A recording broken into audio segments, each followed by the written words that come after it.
Hey guys, this is John, and I'm really excited to be doing my first video in a series on fundamental chess concepts.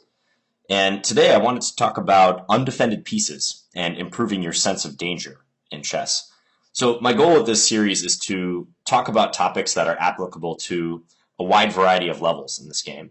And this first one, involving undefended pieces and improving your sense of danger, I think we'll have something interesting for everyone, no matter if you're a beginning player watching this channel or if you've been around the block a time or two and you're already a very experienced player. So what I'm going to do is I'm going to look for a game here on chess.com, and if you notice I've limited the rating, so I'm going for a lower rating category than what I would normally play, but I want to show you guys something interesting that I've found in my own teaching and working with honestly hundreds of students over the past few years, both privately and in classroom settings. And that's this concept of safety, okay? And simply put, lower rated players, and I'm actually going to play d4 in this one. Lower rated players and those who are taking their first steps in chess have a real problem with undefended pieces, both in their own position and recognizing them in their opponent's position. And I've long believed in chess that you can get to a pretty decent level simply by recognizing when you have loose pieces of your own and taking advantage of the times that your opponent has loose pieces. Okay? And what I'm going to do with these couple games that we play, and I think we're going to play 2 games in this video, is I'm going to play in a manner that I consider to be pretty safe.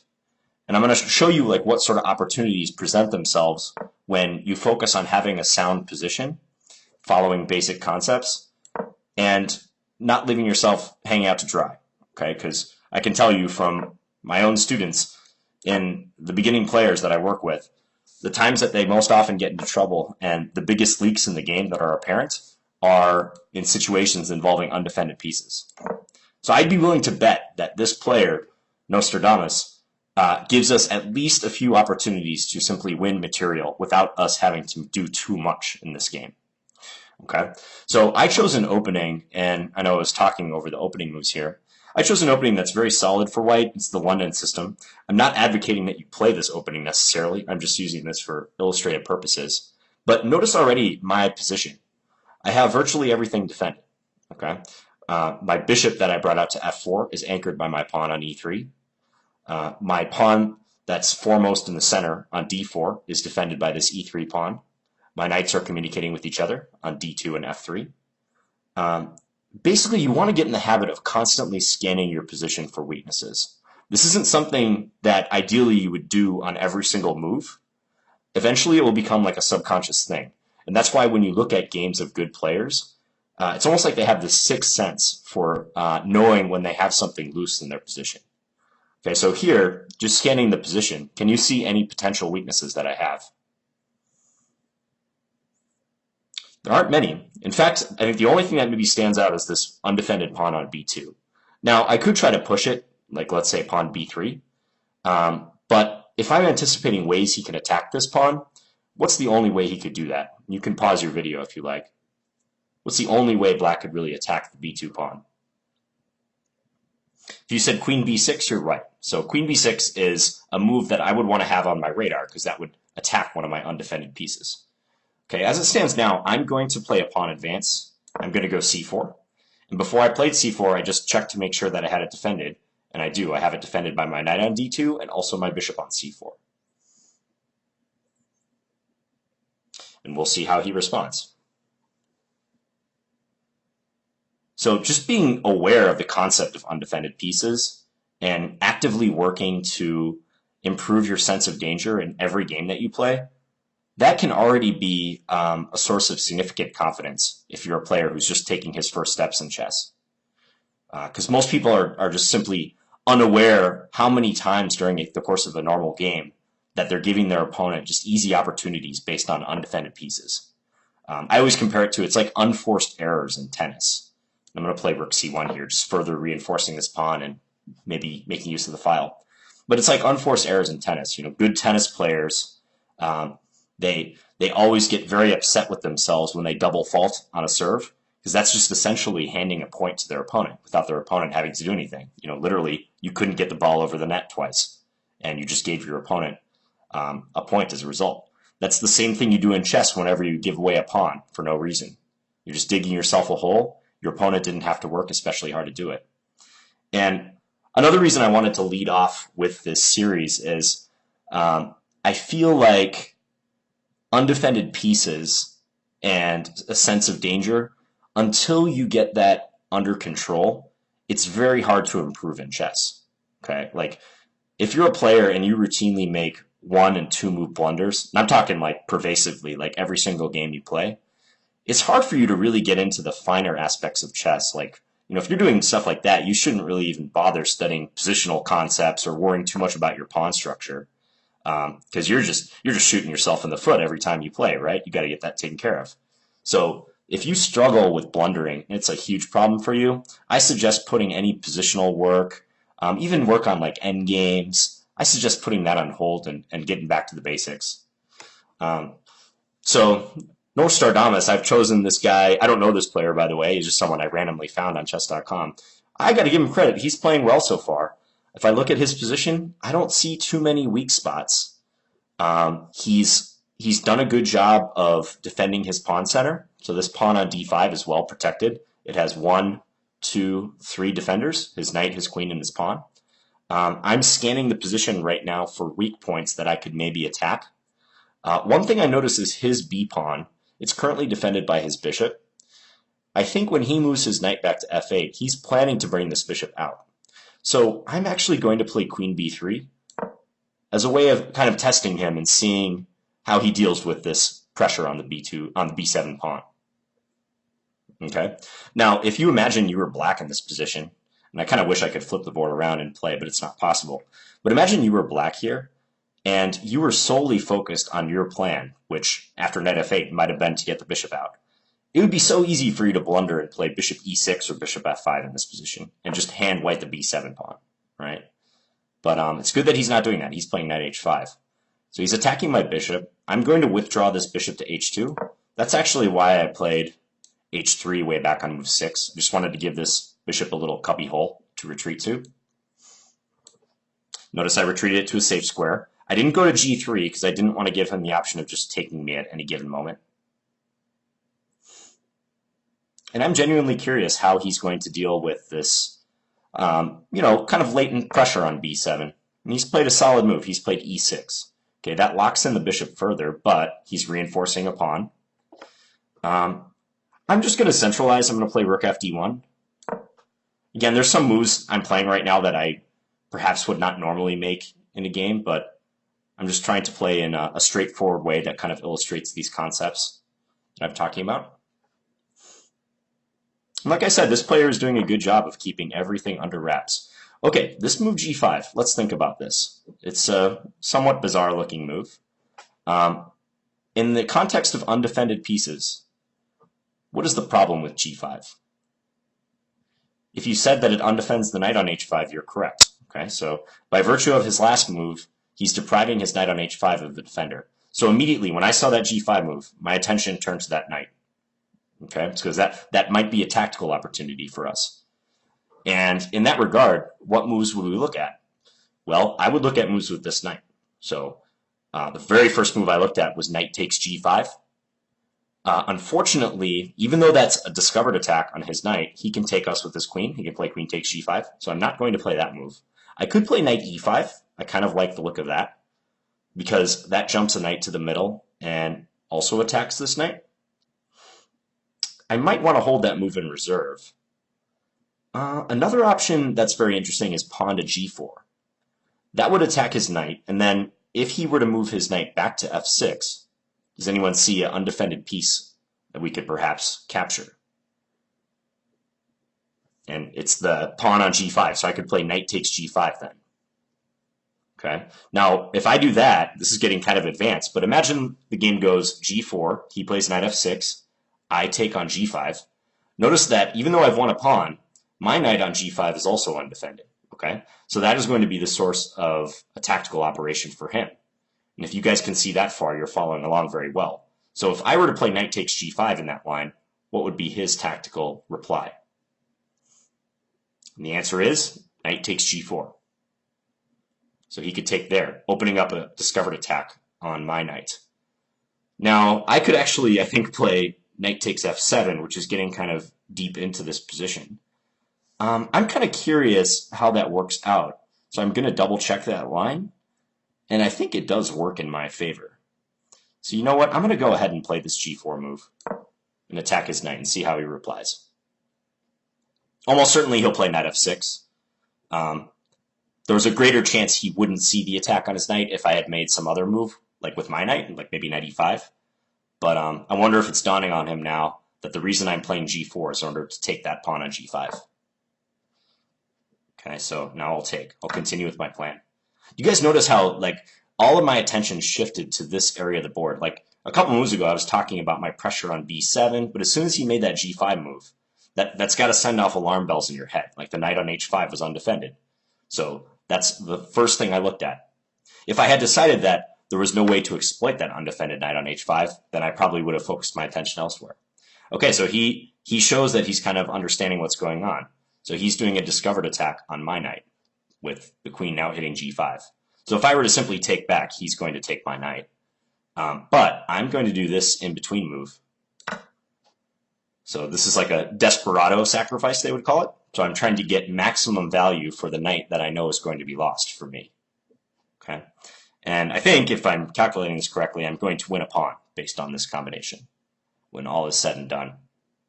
And that started way back when he played g5 a few moves ago.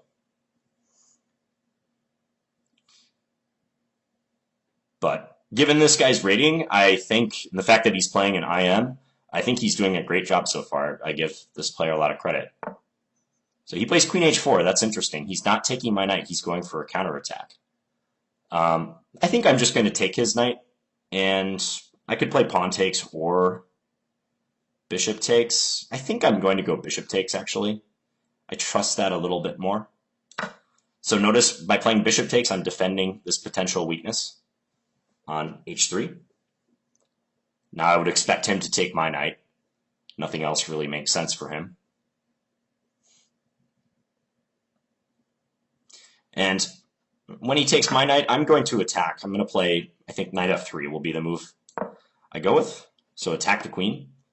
Just try to back him off a little bit. I like the fact that I can maybe now get into e5 or potentially g5 later. And I've won a pawn through all this. I've got an extra f pawn compared to him. So we'll see where he puts his queen. I'm constantly scanning the board for more weaknesses, more potential weaknesses I could attack. I'm checking to see if I have undefended pieces. Everything looks pretty secure for me. My knight that he's eyeing is defended by my bishop, so I like that. I could check him on h5 with my bishop, but he goes knight to g6. Just seeing if I have any tactics based on that operation, because it's kind of tempting. I don't see anything off the top of my head. Bishop e5, I'm very tempted to play. Bishop h5 check, he goes knight g6. I could go bishop e5. You know, I'm just gonna play it simple. I'll bring the knight into e5 with check. I expect him to play king g8 to go back. And when he does that, I'm just going to prop up my knight. I'll play f4. I kind of wish I chose an increment time control for this, maybe like 10-5 or something. Maybe we'll do that in the next game, but I'm getting a little lower on time, so I'll just be playing more moves and talking less.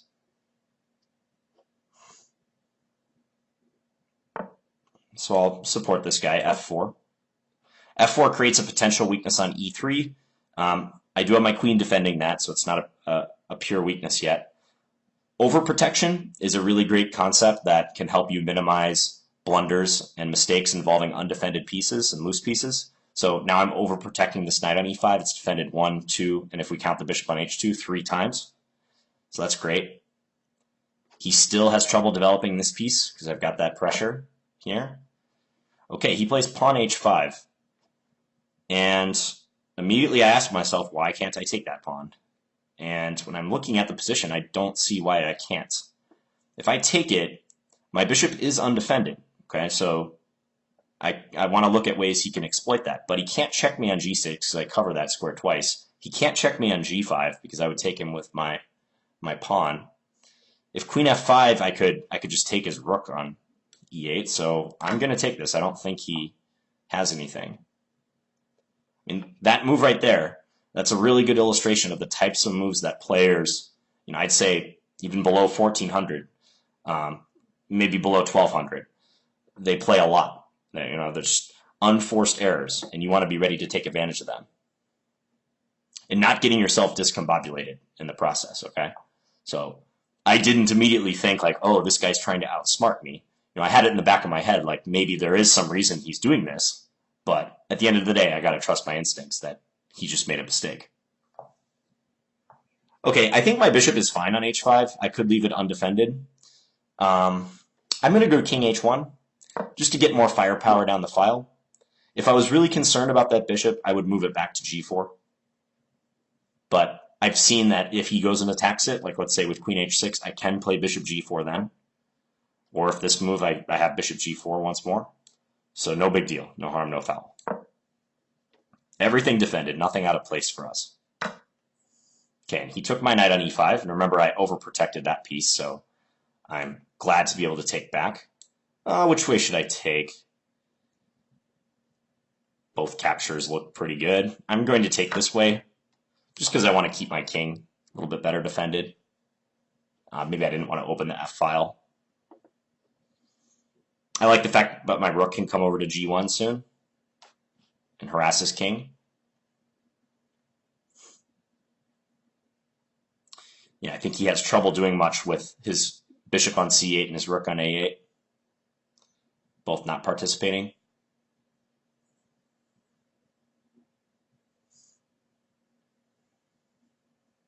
Yeah, I think he's trying to figure out what he can attack, but it's not easy. There's not a lot for him to do.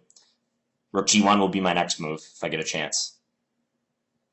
If he plays bishop d7, I might even grab on the pawn on b7. He plays b5, so he's lashing out a little bit. It's probably not a bad move. I'm just going to push. I'm going to keep this closed. I just didn't want his bishop to become a problem down this diagonal. So I'm going to do that, and then I'm going to play the rook over to g1.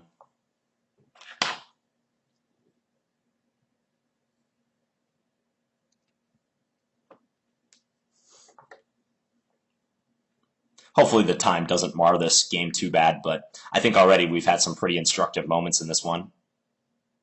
And I am playing an unrated game, by the way. I decided not to risk my massive 2373 blitz rating. This is still a blitz time control, technically. 10 minutes per side. Rook d7. I think he's trying to play d4 with that move, but e6 now lacks a defender. Actually, he undefended that pawn twice because he moved his rook to block his bishop. So only his knight is looking at that pawn. So I'm have my eye on that e6 pawn still. I'm going here, setting up some x-ray threats. He should respond to that. He should move his king or block with his rook g7. I think rook d7 kind of indicated he wasn't quite sure how to proceed in this position. Okay, now he's bailing out with his king.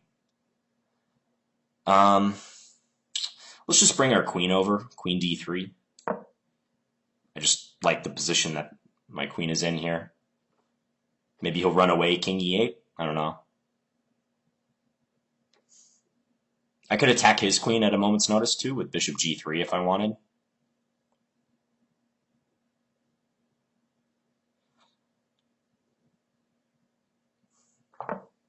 He offers a trade. I think now I'm going to play f5. Before I played f5, I checked to make sure this pawn advance is properly supported, and it is by my bishop on g4 and my queen on d3. Two defenders. He has two attackers, but it's no problem. Okay, good move by him. So he's saying that if I take, he's going to win my queen. It's good thinking. I'm going to support this pawn again, kind of anticipating that he might bring this rook over, and he does. And Yeah, that's actually a pretty good move. I'm going to go here, reasoning that if he takes my pawn, I can play bishop h5. But, yeah, and he's probably going to let me do that.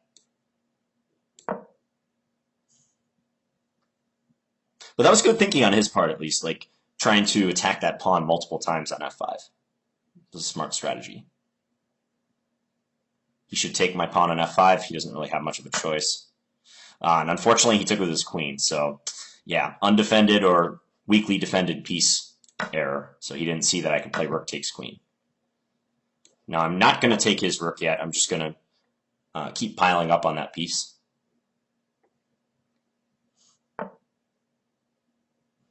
Let's bring the queen over.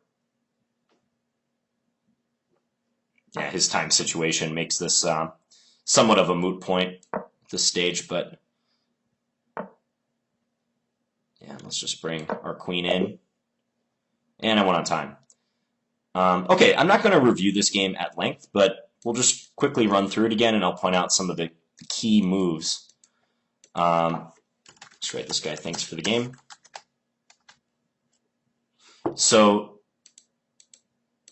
in this position, or in this opening rather, I was just trying to develop in a logical and calm way, making sure that already, in the first 10 moves here, I'm minding my undefended pieces. Okay, so that's why moves like e3 are helpful. They're supporting my bishop on f4.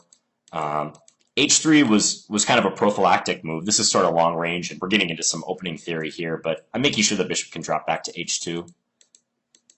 I was talking about the role of the b2 pawn and how it doesn't really have a role at the moment, but that's a potential weakness that really when I develop my bishop to f4, I should be at least somewhat aware of, that I'm weakening that pawn. So I was anticipating that he might want to play queen b6 somewhere down the line. So c4, yeah, and he did a good job of keeping everything defended. Like I said, he played very solid. If I were to give this guy, Nostradamus, some tips, I would say that g5 was probably the start of his problems here. That undefended the knight on h5. And again, our attention has to immediately turn to that. We should almost instantly pick that up and recognize that he's undefended a piece. So I started looking at tactical operations involving this knight. And it just so happens that g4 does win a pawn. So that's what I did. Take. He took here, trying to take advantage of my undefended piece, and we have this in-between move. So here. And the other major moment, notice I got the knight on e5 and I anchored it very well. So kind of investing in the future of my knight on e5. And then this move h5. So again, there's really not any rhyme or reason why these blunders are made. It's just pervasive at this level. It's really hard for players with lower ratings like this. They're not bad players, but they can just blow up on any given move. And if you're one of those players, hopefully this video is kind of eye-opening for you and how your opponents are taking advantage of it. So, yeah, h5 just gifted me a pawn. He said, here, have my h-pawn. Moreover, it was a pawn in front of his king, too. So, yeah, and you guys kind of saw the rest of this. So he did pretty good. I mean, he didn't blunder anything major. Yeah, and coming up here, he was in time pressure and ended up blundering his queen, but I can't fault him for that. So we're going to do another one, and before I start this game, I'll tell Nostradamus that this will be on YouTube. So Nostradamus, check out my YouTube channel tomorrow. That's when I'm going to post this. I'm posting this game. Channel equals John Bartholomew. Okay, so let's go find another game. And let's do a 15-minute with a 10-second increment game. And we'll leave it at 1200. Again, I'm going to keep this unrated. Let's just see who matches us. And in this next game I'm playing, I'm going to use the same strategy. I'm just going to play safe, fundamental, sound chess. I might even spurn some opportunities to go for more. I'm just going to focus on keeping my pieces safe and exploiting any opportunities I see in my opponent's positions.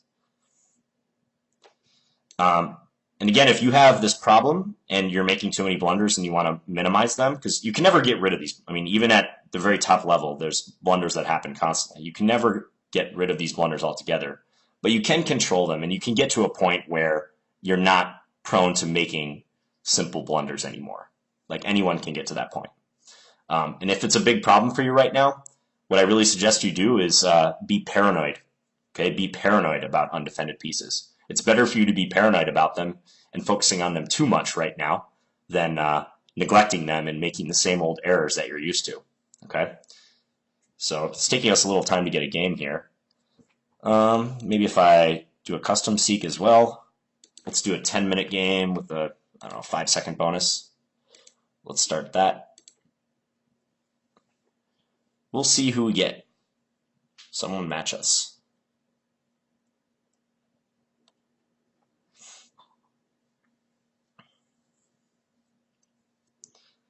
Oh. Don't you hate the downtime in a chess video? Waiting for a game. Someone play me. What about this guy? This guy's right at 1200, which means he could be almost any strength, because I think that's a provisional rating. Still matching, still matching. Really want to get one more game in. Because I'm pretty confident in this theory that, you know, you can win games at this level just purely paying attention to your undefended pieces and improving your sense of danger. And if you're out there and you think you're above this sort of mistake, I mean, give it a shot. Okay, this guy's exactly 1,000. I'm going to play e4 this time. I played d4 in the last game. So we got e5. Oops, I did not mean to resize that window. Sorry, guys. Go here. Okay, so play knight f3.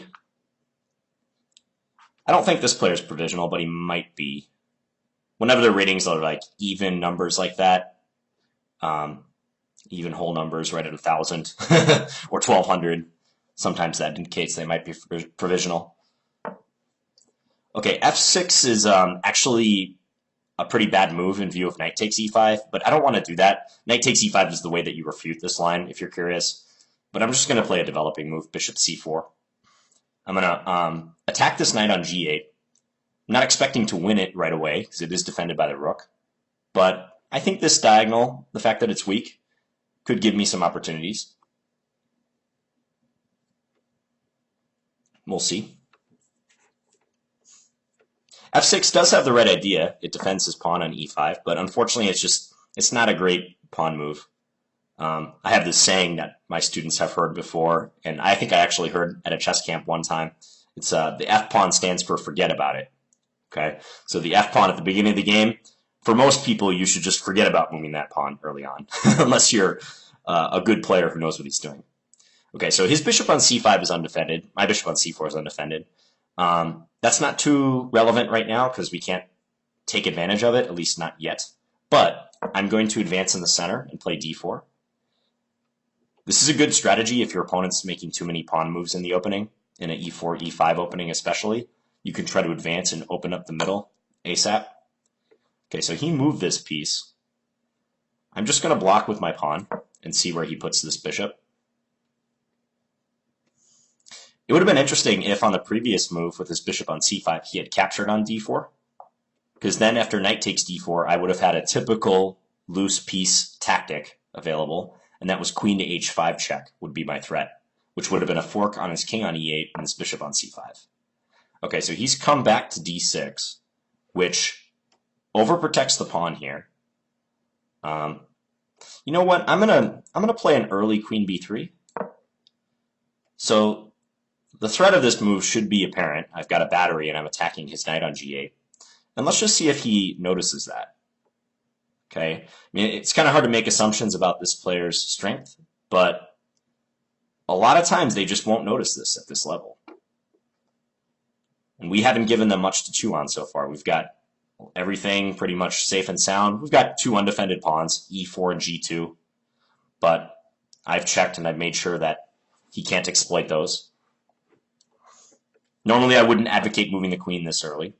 Okay, so he did see the threat, at least I presume he did, because he moved the knight out.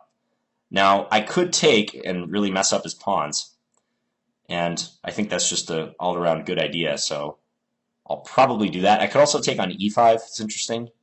Let's just do this, and I expect him to take back.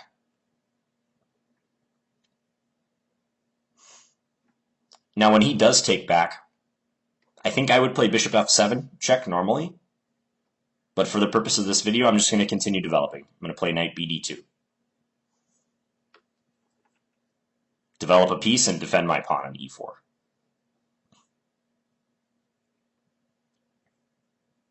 A little surprised he's spending this much time. Yep, he does take. Bishop f7 is a good move because forces his king to move. He loses the right to castle. And maybe I could withdraw my bishop to h5 and even try to get the queen in after that. But let's just do this. Nothing wrong with knight bd2 at all. He hasn't developed any of his queenside pieces yet, so he should do that. You can really see the effect of that f6 move on move 2 now. He has serious issues with the a2 g8 diagonal. It's a permanently weakened diagonal. He can't castle because of it. Queen e7, okay. I kind of want to work my knight in. So I'm going to play knight h4, and then I'm going to try to get into f5. Okay, now, what about the move knight h4 should make white at least somewhat concerned? See if you can answer that question. So I want to play knight h4. Why do I have to double check before I play that move? Okay, at this stage it should be obvious, but when I play my knight to the edge of the board, it's undefended there. Okay, so I'm going from a square in which I'm defended twice by my knight on d2 with the pawn from g2 to a square where I'm defended no times at all. Okay, so that's a little tenuous. Even though I'm making my way into the beautiful f5 square, I'm double checking, I'm taking a look around. Does he have any tactics that he can use to exploit that? Like one tactic I'm looking at, if knight h4, can he take me on d4? Because then maybe his queen can come in and attack this pawn.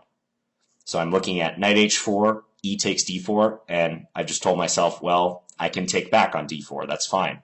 Because if he took my pawn on e4, I'm defended by this knight on d2. Okay, so I don't plan on having this knight on h4 long. I want to bring it into f5 as soon as possible. I think I'll get it there within the next move or two. And I'm recognizing that this is a potential opportunity for my opponent.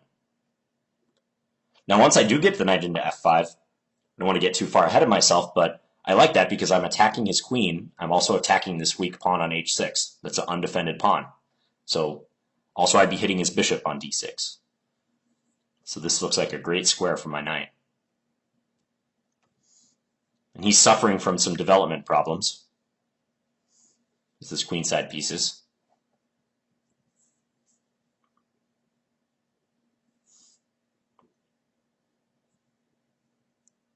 We'll see how he responds.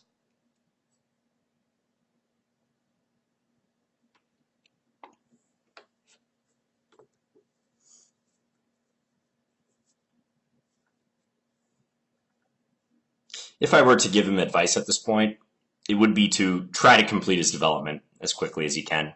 I think he should play knight c6, which would be a good developing move. It would attack d4. It also might allow him to go knight a5 and fork my queen and bishop at some point.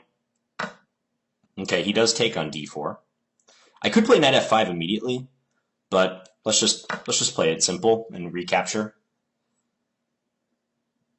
Again, if I had planned that capture in advance, then I would want to make sure, again, there's no issue with the knight being undefended on h4. Okay, so he's bringing this in. I think I see his idea. Okay, I think he's planning to take my knight, and then when I take back with the king, he wants to take the pawn on e4. Okay, so I see that there's a potential flaw with that plan, and I'm going to try to bait him into falling for it, okay? And the potential flaw is that, let's imagine knight f5, bishop takes d2 check, king takes d2, queen takes e4, okay? It's not necessarily a undefended piece problem, but it's an alignment issue for him. His queen and his king will be aligned on the same file. That's disastrous oftentimes if your opponent can quickly get a major piece to that file, usually a rook, most especially a rook.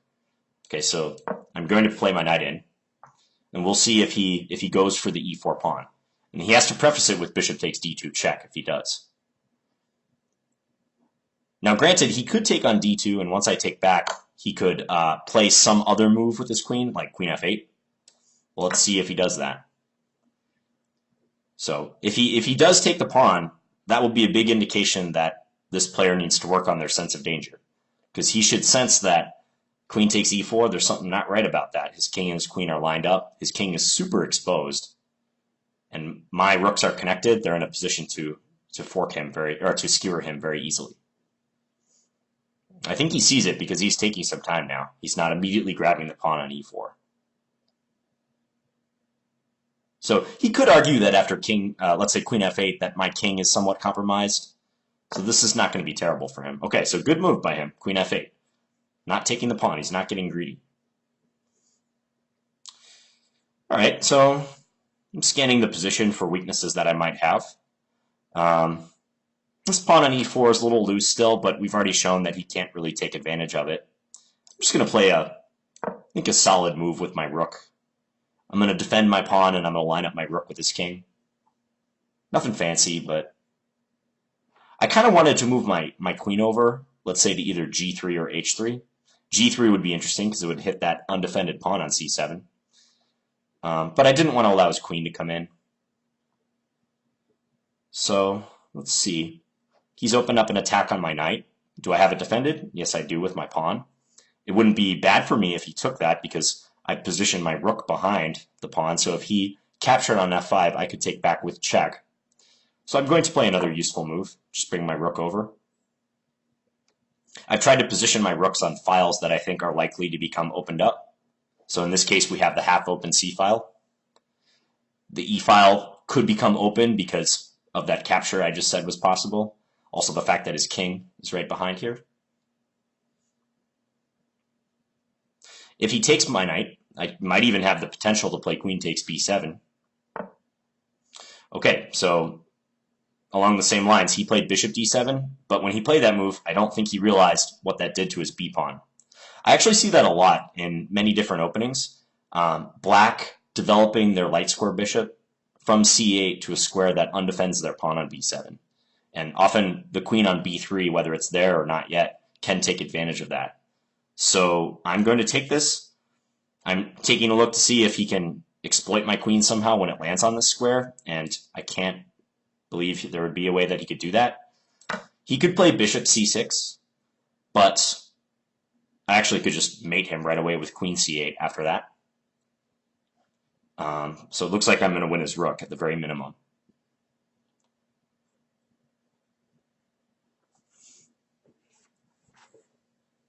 Yeah, this is not looking good for him.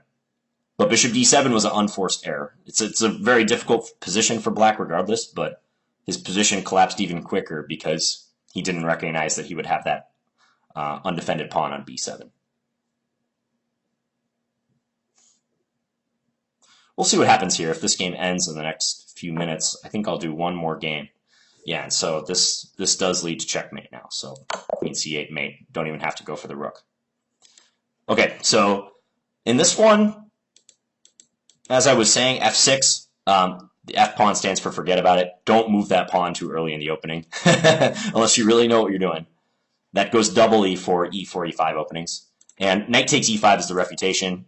We won't get into that here, but okay, so the tactic that I was referring to with the potential undefended piece is here. If takes, and then knight takes.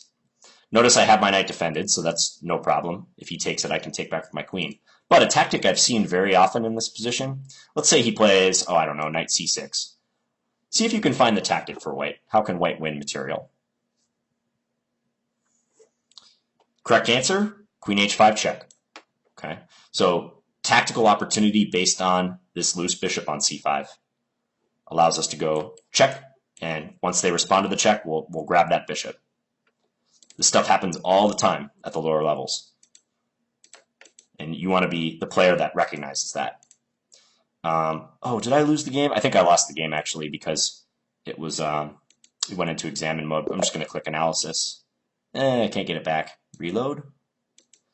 Okay, well, the main things that he kind of blanked out on, though, in that game was that kind of bad move f6 in the opening. That wasn't really an undefended pawn move, but he did move his bishop a lot too. He went bishop b4 check and back to d6. Later on with the whole bishop takes d2 operation, I don't think that was so good. And of course at the end, giving me the b pawn. Okay, so to wrap this up, let's do one more game. We're actually going to make this a faster game. I'm going to do let's do a 5-2 game. I'm going to look for the same. Let's increase even the rating minimum. We'll do unrated again. I think this error will be even more pronounced in faster games, so a 5-2 game. Now I'm going to use the same strategy. I'm just going to keep things defended, and I'm going to exploit ruthlessly the undefended pieces in my opponent's position. Hopefully I'm hammering that into your heads by now. No one wants to play me. 5-2 unrated. Okay, we have a taker, Mr. Nails. Are you going to be tough as nails, Mr. Nails? Or are you going to hand me pieces? Okay, this E3 system's already really solid. When a player plays that, usually it shows that they're thinking in terms of undefended pieces. They might be a more cautious-minded player. Okay, my bishop on f5's attacked. I want to do something about that. I'm just going to take him. Keep it simple. Now, he has queen b5 check. Notice that this pawn is undefended. Remember, I was talking about developing that light square bishop early. Makes this a weak pawn. So I'm going to play a prophylactic move that defends against queen b5. He castled. I'll just play knight bd7. So far, so normal. I'm going to reinforce this pawn here. He had that pawn defended by his queen, so no tactics or anything possible. I'm just developing. He's attacking my bishop, so let's retreat. b4. He's already getting a little aggressive on that side of the board. Well, let's castle. He might go b5 and try to storm me. I'm going to break with e5. Before I play e5, I check to make sure it's safe. I have 2 defenders of that. He has 2 attackers, so it's fine. The number of defenders equals the number of attackers. We're fine. Now, what is my threat? My threat is to play pawn e4 and fork him, his knight and his queen. That's not an undefended piece opportunity, but it's a threat nonetheless. So he took. I'm going to take back. Yep, he recaptures. f4. So when he plays f4, what does he weaken? He kind of weakens the pawn on e3 a little bit. Okay, so I have my eye on that pawn. That's now a backward pawn based on how he's played the position. It can't be defended by the pawn on f2 anymore. So I'm already going to focus on this. With rook f3, he's signaling he's going to go for some sort of kingside attack. Like I'm pretty sure he's going to play rook g3 or rook h3 now. So I want to be cognizant of that. If he goes rook h3, he's attacking h7. Do I have it defended sufficiently? Yes, I do. I have the king and the knight as my defenders. He has 2 attackers. Defenders equals attackers, so we're fine. I'm going to play queen e7. Yeah, and I'm just going to take aim at this pawn again. This is solid. It allows my rook to come over. Let's go rook a d8. He might try to lift this other rook. Who knows?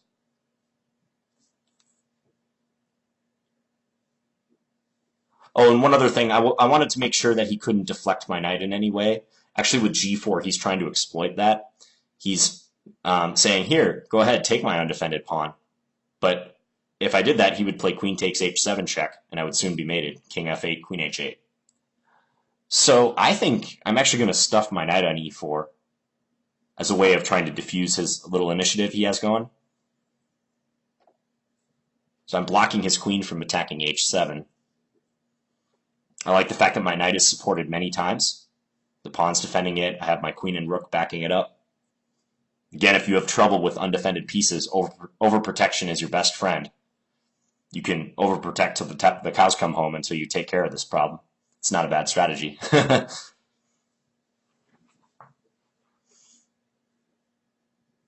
don't think he really wants to take my knight because then I get a nice choice between taking with the pawn or with the queen. So he plays g5. Again, he's not really worried if I move this knight because then he has that attack on h7.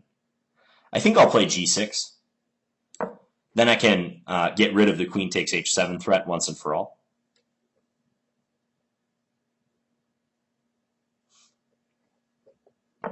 I've noticed that his rook on h3 was undefended, so I was looking at some tactics for a second based on that. Let's see. His pawn on b4 is kind of weak. This was a good move because it did defend that, so I don't mind that move for him.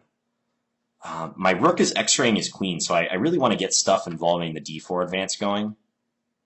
But, you know, I really want to get rid of this pawn on c5 too. So let's do this. Let's go ahead and play b6 and try to undermine. I am creating a weak pawn on c6. So before I played b6, I wanted to make sure it was safe to do that. The most likely piece he could use to attack c6 would be his knight, but he's not in a position to maneuver that knight to, like, say, the d4 square quite yet. So I'm thinking he'll take, and then I'll get to take with my bishop.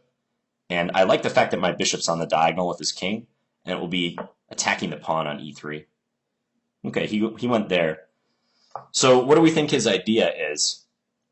I think his idea is to double rooks. He's going to play rook h3. I have a couple ways I can deal with this. I can play h5. That's an interesting move. Because then if he takes en passant, I would win his rook. But I think I see a tactic involving this undefended rook, so I'm going to go for it. It's knight takes g5. And if he takes me with his pawn, I take with my queen, and his rook is going to be in trouble because that's a fork with check.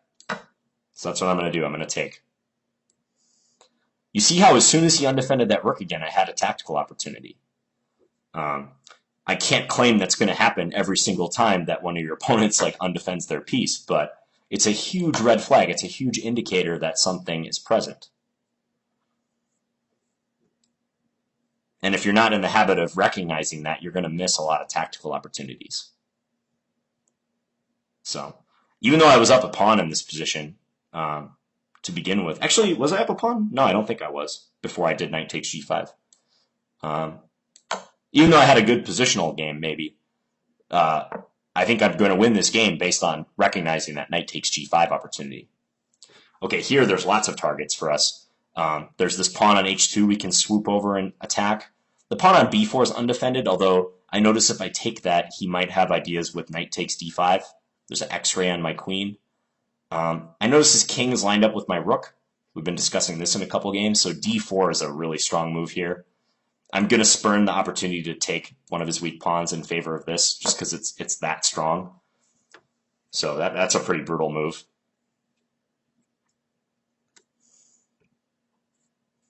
Yeah, I mean, opportunities involving a rook lined up with a king or a queen, in this case both, those are abundant in games at lower levels. So, okay, so here I think I can just take on e3. Notice I have a discovered attack on his queen. Also, I'm attacking his bishop. Bad news for him.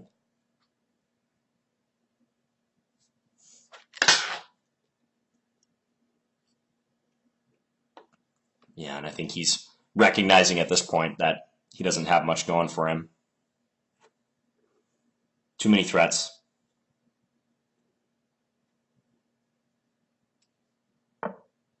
Okay, queen c3. So he did see that his queen was under attack.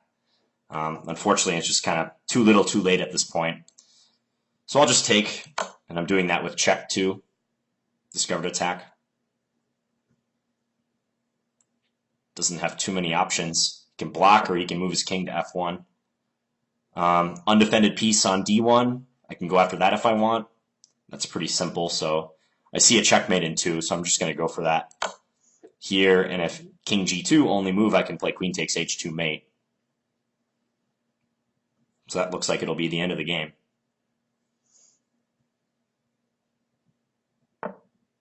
Yep, and here we have mate.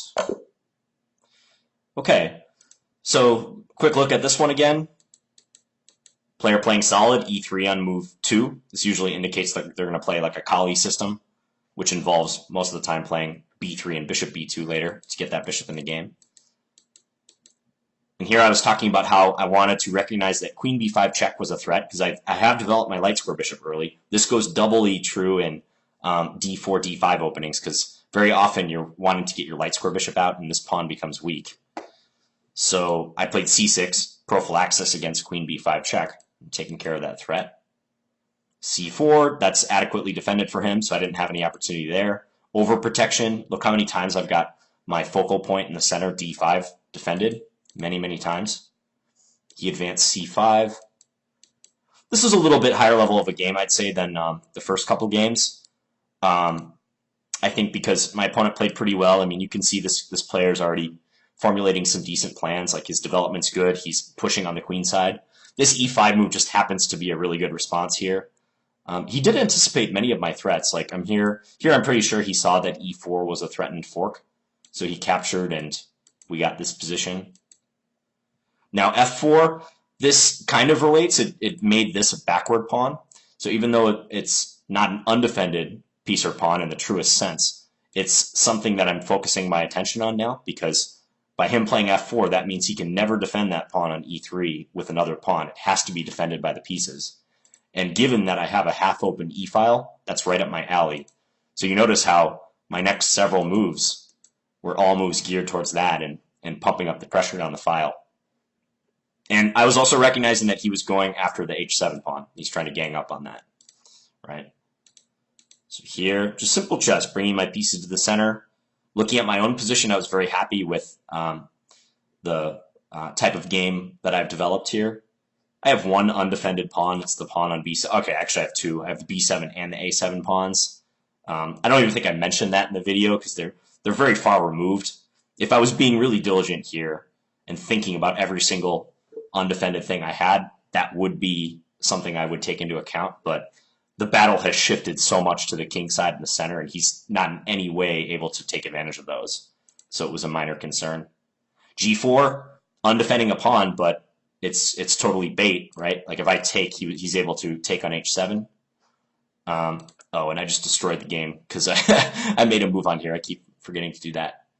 You know what? What we'll do is I'm going to go out and I'm going to come back in and go to my profile and grab the game. If chess.com responds, it's kind of freezing up on me right now. Oh, well, thank you, Petrosianic. I know you. Thanks for saying good things about my YouTube channel.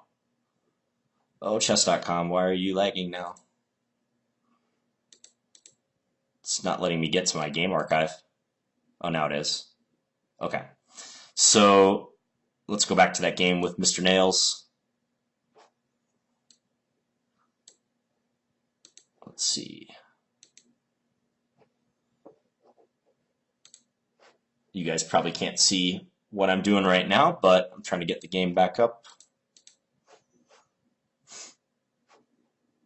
Oh, there we are. Okay. So in that position we left off on,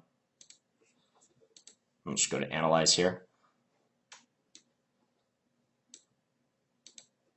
So we left off on roughly this position where he was advancing and I was playing my knight in.